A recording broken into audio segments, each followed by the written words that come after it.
केंद्र सरकार के 7 वर्ष पूर्ण होने पर मीडिया से मुखातिब सांसद सुखबीर सिंह जौनपुरिया द्वारा केंद्र सरकार की उपलब्धियां बताते हुए प्रदेश के कांग्रेस सरकार के साथ साथ राहुल गांधी पर जमकर प्रहार किया, तो वही बाबा रामदेव के एलोपैथिक दवाओं पर दिए गए बयान पर सुखबीर सिंह जौनपुरिया ने कहा कि बाबा रामदेव के योग के योगदान को भुलाया नहीं जा सकता। मीडिया से मुखातिब सुखबीर सिंह जौनपुरिया के द्वारा कांग्रेस पर पलटवार किए जाने का दौर जारी रहा।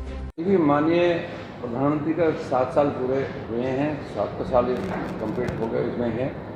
इस 2 साल के अंदर में जो लोकसभा में फैसले लिए गए हैं, जिस दिन देश आज़ाद हुआ था उस दिन से कांग्रेस ने ऐसे दी गई हुई थी कि जम्मू कश्मीर जैसे प्रदेश को एक वंचित किया हुआ था देश से अलग करने का काम। आज इस 1 साल के अंदर में जो महम फैसले लिए हैं उस सब में 370 35 की बात करो, चाहे ट्रिपल तलाक की बात करो, चाहे सेना को मजबूत करने की बात हो, ये सारे अहम फैसले लिए हैं। लेकिन अभी जिस हिसाब से कोविड का मामला चल रहा है, मैं समझता हूँ कि कोविड की महामारी बहुत जोर से देश में चली है और जो दूसरी वेव आई है, दूसरी वेव में बहुत भारी नुकसान हुआ है। आपको मैं कहना चाहता हूँ जिस हिसाब से देश के प्रधानमंत्री पहले वेव में लॉकडाउन किया था और पूरे देश में लॉकडाउन का कैसा असर गया था, जो बहुत बढ़िया रिस्पॉन्स मिला था, तो वो अपने पैर नहीं पसार पाया था। उसके बाद में कांग्रेस के पूर्व राष्ट्रीय अध्यक्ष माननीय राहुल गांधी जी ने बार बार ये बात कही कि लॉकडाउन नहीं लगाना चाहिए था, देश की आर्थिक स्थिति खराब कर दी, जीडीपी बैठा दी। अब की बार माननीय प्रधानमंत्री ने बात कहा कि सभी मुख्यमंत्रियों को छूट है, अपने अपने प्रदेश में अपना फैसला ले सकते हैं। उसके अनुसार मुख्यमंत्री फैसला नहीं ले पाए और इसके दौरान में ज़्यादा से ज़्यादा इस मात्रा में फैल गया कोरोना कि बहुत महामारी हो गई। मैं समझता हूँ जिस हिसाब से कांग्रेस आज बराबर अपने सामने आरोप प्रत्यारोप का काम कर रही है, आपके माध्यम से मैं बताऊँ जिस हिसाब से मैं भी अपने फील्ड में होकर आया हूँ कि कोरोना जिस हिसाब से शुरू हुआ था उसी दौरान से हर जिले के अंदर में, हर ब्लॉक के पास एक ऑक्सीजन प्लांट माननीय प्रधानमंत्री ने दिया था और सभी जगह वो प्लांट लग गया था, चालू हो गया था। उसके बाद में अभी तुरंत 65 उसका सिलेंडर का एक ऑक्सीजन प्लांट फिर शुरू हो गया और मैं समझता हूँ अगले 15 दिन में वो चालू हो जाएंगे, कहीं चालू हो भी गया है। ये वहाँ से व्यवस्था की गई थी। 45+ की वैक्सीन हमारे पास पूरे प्रदेश में सफिशिएंट है, कहीं भी कोई कमी नहीं है। लगाने वाले की है कि मैं अभी भी प्रदेश की गवर्नमेंट के पास अधिकारी वो नहीं है जो उसकी थोड़ी अवेयरनेस करें और उसके पास सफिशिएंट है, हमारे कहीं कोई कमी नहीं है।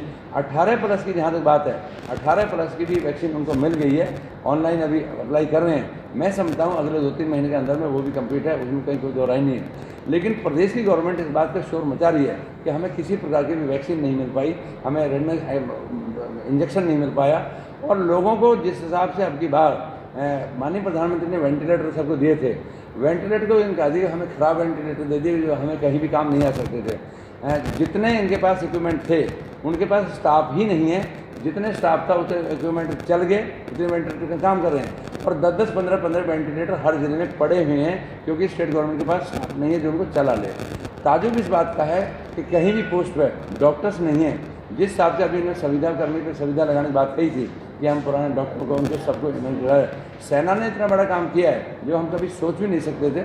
उस हिसाब से ऑक्सीजन की सबकी पूर्ति कर दी, लेकिन स्टेट गवर्नमेंट अपनी ड्यूटी पे कहीं भी पूर्ति नहीं कर पाई, लोग तड़प कर मरे हैं। लेकिन प्रदेश सरकार फिर भी कह रही है कि हमें केंद्र सरकार के द्वारा कोई भी किसी प्रकार की मदद नहीं मिल रही है, बार बार चिल्ला रहे हैं, बार बार कह रहे हैं, मीडिया के माध्यम से कह रहे हैं, तो इसके लिए आपको क्या कहना है? मैं स्पष्ट आपको कह रहा हूँ, जो चीज़ मैं कह रहा हूँ आप किसी जगह पता, एक जगह आप बता दें कि 45+ की वैक्सीन सब जगह सरप्लस है, जबकि वैक्सीन खराब इन्होंने बहुत कर दी क्योंकि उसके हिसाब से डोज नहीं लगा पाए। एक बात।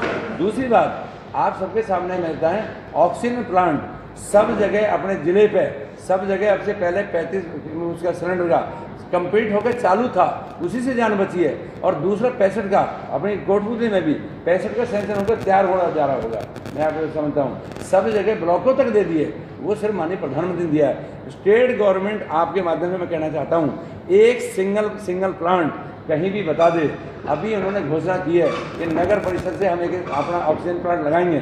नगर परिषद में मैं आपको बता दूं, नगर परिषद के अंदर में माननीय प्रधानमंत्री के 15 तारीख का पैसा आया है। एक जगह भी कहीं ये सिद्ध कर दे, अगर स्टेट गवर्नमेंट कहीं ऑक्सीजन प्लांट बनाना चाहती है तो क्यों नगर परिषद बहाना ले रही है? वो ये कहते जैसे एनएचएम से बात शुरू है, एनएचएम के माध्यम से हम बना रहे हैं, सेंटर का पैसा लगा रहे हैं। ऐसे ही स्टेट गवर्नमेंट कह दे कि हमने इतने ऑक्सीजन प्लांट चालू कर दिए हैं और स्टेट गवर्नमेंट बनाएगी, अभी नगर पालिका नगर परिषद को ड्यूटी लगाई है, उसमें भी पैसा सिर्फ और सिर्फ आज माननीय प्रधानमंत्री का है। अभी जिस हिसाब से जिले के अंदर में मैं आपको जिक्र करूँ, अभी करीब देश के अंदर में 125 करोड़ रुपए डेली अगर आ रहा है, तो नरेगा के माध्यम से पैसा आ रहा है हर जिले के अंदर में, उसमें 5-5 करोड़ रुपए डेली आता है।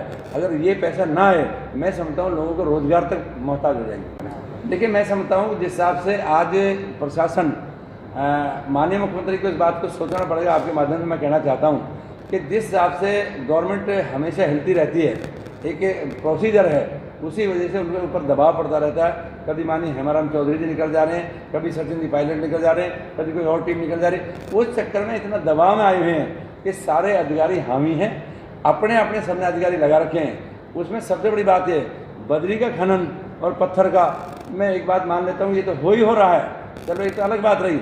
सबसे बड़ी दुर्दशा अपने प्रदेश की इस बात पर हो रही है। मैं बहुत दुख है इस बात का, जिस हिसाब से पंजाब बर्बाद हुआ था, पंजाब की सिचुएशन में हमारा आज प्रदेश चल पड़ा है। और राजस्थान के अंदर में जो नशाबंदी और जिस आप ये नशाखोरी चला रहे हैं, स्मैक यहाँ बिक रही, गांजा यहाँ बिक रहा, सब चीज़ बिक रही है। अब तो पहले सिर्फ शराब थी।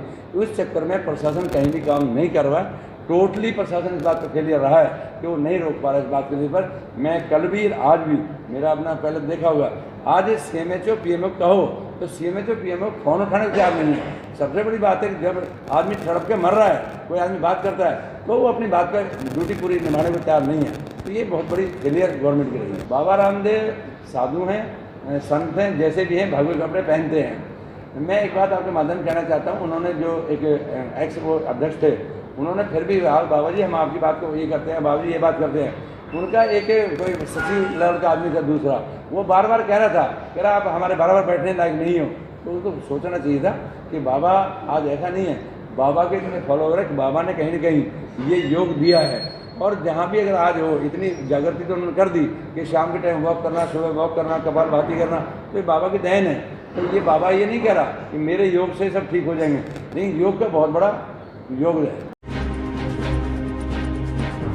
कोरोना संक्रमण की तीसरी लहर से पूर्व कोटपूतली विधायक एवं राज्य मंत्री राजेंद्र सिंह यादव के द्वारा अपने विधानसभा क्षेत्र के अंतर्गत निकटवर्ती ग्राम नारेगा CSC की तर्ज पर CSC दांतिल पर विधायक कोटे से एम्बुलेंस उपलब्ध करवाते हुए शीघ्र ही दांतिल CSC पर 20 बेडेड कोविड केयर सेंटर स्थापित किए जाने के निर्देश जारी किए गए। इस अवसर पर राज्य मंत्री राजेंद्र सिंह यादव, उपखंड अधिकारी सुनीता मीना, BCMHO डॉ हरिराम यादव का CSC मेडिकल टीम सहित ग्राम वासियों द्वारा धन्यवाद ज्ञापित किया गया। तो वहीं निकटवर्ती ग्राम नारेगा स्थित राजकीय सामुदायिक केंद्र CSC पर कोरोना की तीसरी लहर से पूर्व की गई घोषणा के अनुरूप जनरेटर प्रदान किए जाने पर CSC मेडिकल टीम सहित ग्राम वासियों द्वारा धन्यवाद ज्ञापित किया गया। तो वहीं स्थानीय जिला स्तरीय राजकीय BDM हॉस्पिटल ब्लड बैंक के अंतर्गत कांग्रेस कार्यकर्ताओं द्वारा आयोजित रक्तदान शिविर में शामिल होकर युवाओं का उत्साहवर्धन करते हुए स्थानीय विधायक ने कहा कि रक्तदान महादान। कोरोना संक्रमण की तीसरी लहर से पूर्व Indian federation of journalist Rajasthan इकाई कोटपूतली के द्वारा निरोग भारत स्वस्थ भारत मिशन के अंतर्गत देश के तमाम पत्रकार परिवारों की मंगल कामना के साथ स्थानीय कार्यालय पर यज्ञ का आयोजन किया गया। यज्ञ आचार्य पंडित लक्ष्मीकांत शर्मा के द्वारा मंत्रोच्चारण के साथ दी गई आहुतियों के जरिए दुनिया भर में फ्रंटलाइन कोरोना वॉरियर्स पत्रकार परिवारों के लिए मंगल कामना की गई। इस अवसर पर IFWJ जयपुर जिला प्रभारी सचिव डॉक्टर राकेश शर्मा द्वारा सपत्नीक यज्ञ में शामिल होने के साथ ही कोटपूतली इकाई अध्यक्ष पुरुषोत्तम भारद्वाज, उपाध्यक्ष रविंद्र अग्रवाल, बैंक शर्मा, महासचिव शिव कुमार बंसल, सचिव मुकेश कुमार शर्मा, सचिव मुनीश कुमार सैनी एवं कोषाध्यक्ष अमित विदानी सप्तऋषि मंडल द्वारा स्वस्थ पत्रकारिता के जरिए क्षेत्रीय विकास का संकल्प लिया। 30 मई सन 1826 भारत में हिंदी पत्रकारिता के नियम, जो साप्ताहिक हिंदी समाचार पत्र के माध्यम से रखी गई नाम था यूडी तब मार्तंड देश के पहले हिंदी साप्ताहिक समाचार पत्र की प्रकाशन तिथि 30 मई सन 1826 से इसे राष्ट्रीय हिंदी पत्रकारिता दिवस के रूप में मनाया जाने लगा। हिंदी भाषी राज्यों से बहुत दूर होने के साथ साथ विषम परिस्थितियों से जूझते हुए आर्थिक परेशानियों के कारण देश के पहले साप्ताहिक समाचार पत्र दल मार्तंड को महज 1.5 साल की अवधि में ही दिसंबर 1827 में बंद कर दिया गया, तत्कालीन सरकार के द्वारा 16 फरवरी 1826 को इसे चलाने का लाइसेंस तो दिया गया, लेकिन इसके सफल संचालन हेतु कोई आर्थिक सहायता राशि या रियायत प्रदान नहीं की गई, ताकि कम पैसों में समाचार पत्र आम पाठक तक पहुंच सके। बावजूद इसके वर्ष 1826 से वर्ष 2021 तक अनवरत रूप से देश में हिंदी पत्रकारिता का सक्रिय दौर जारी है। आज राष्ट्रीय प्रेस दिवस के अवसर पर IFWJ Indian federation working journalist Rajasthan के द्वारा निरोग भारत के नाम से ये यज्ञ का आयोजन किया गया है और इस यज्ञ अवसर के ऊपर दुनिया भर के तमाम पत्रकार साथी जो कि जान जोखिम में डालकर अपनी कवरेज कर रहे हैं, ईश्वर से, भगवान यज्ञ देवता से ये प्रार्थना की जाती है कि वो तमाम पत्रकार जगत से जुड़े हुए लोग, उनके परिवारों को सुख, समृद्धि और आशीर्वाद प्रदान करें।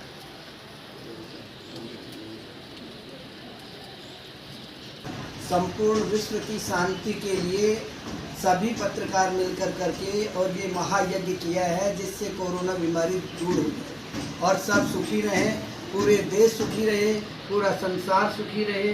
मैं भगवान से यही मनोकामना करता हूँ कि सभी पत्रकार और सभी जगत के लोग सभी सुखी रहें। WJ इकाई कोटपुतली द्वारा निरोग भारत, स्वस्थ भारत के तहत यज्ञ का आयोजन किया गया, जिसमें स्वस्थ भारत के सभी निवासियों के स्वास्थ्य की कामना की गई। इसके लिए मैं कोटपुतली एडिशनल SP सभी पुलिस और प्रशासन की तरफ से आपको बधाई देता हूं। और आज पत्रकार दिवस पर मैं सभी पत्रकार बंधुओं को बधाई देता हूं। और इसी तरह से आमजन, मीडिया, पुलिस प्रशासन सभी मिलकर अगर कोरोना की अगर लड़ाई लड़ते रहेंगे तो हम निश्चित रूप से जीतेंगे।